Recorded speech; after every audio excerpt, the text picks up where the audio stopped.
Eu tenho que falar pra vocês que eu não fiz vídeo antes.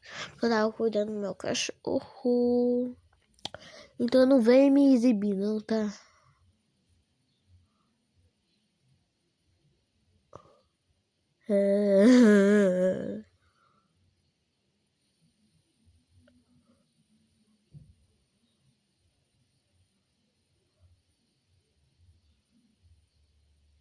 Meu olho ficou preto mesmo. E assim,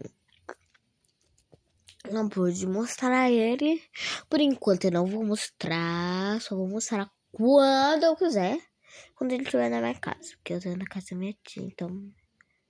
Já entenderam, né? Mas espero que eu vou evoluindo mais, pra gente ter vídeo louco. Tchau, tchau.